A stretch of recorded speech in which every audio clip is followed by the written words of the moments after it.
రాజకీయాల్లో శాశ్వత శత్రువులు మిత్రులు లేరని ఎమ్మెల్సీ ఎల్ రమణ అన్నారు. గౌరవం ఉన్న చోటే నాయకులు ఉంటారని స్పష్టం చేశారు.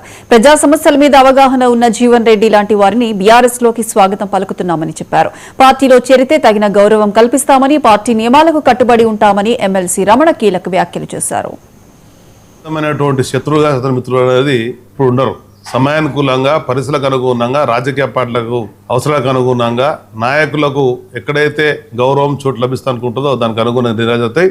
ఆ నిర్ణయాలకు అనుగుణంగా మా హైకమాండ్ ఏమిటో మాట్లాడితే, గతంలో సాంప్రదాయం ఇద్దరు కేసీఆర్ గారికి దాదాపు 50 ఏళ్ళ రాజకీయ అనుభవం ఉన్నది, 25 ఏళ్ళుగా పార్టీ నడిపిస్తున్న అనుభవం ఉన్నది, 10 ఏళ్ళు పరిపాలించిన అనుభవం ఉన్నది.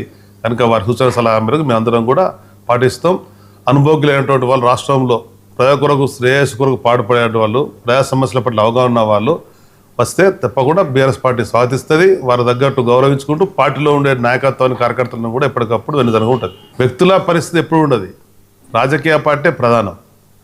నేను 70 ఏళ్ళలో కార్యకర్తగా మొదలు పెడితే ఇప్పటి వరకు ఏ పార్టీలో ఉంటే ఆ పార్టీ కమిట్మెంట్గా ఉన్నాం. ఆ పార్టీ ఇచ్చినటువంటి పనులను తప్పకుండా చేసినాం. చేయవలసిన బాధ్యత కూడా ప్రతి ఒక్కరి మీద ఉంది. మేమే చెప్తాం, క్రమశిక్షణ కలిగినటువంటి సైనికుల మాదిరిగా ఉండాలా. పార్టీ జెండా ఎత్తుకున్నప్పుడు పార్టీ సిద్ధాంతాలకు అనుగుణంగా, పార్టీ నాయకుల కాచాలకు అనుగుణంగా పనిచేయాలా.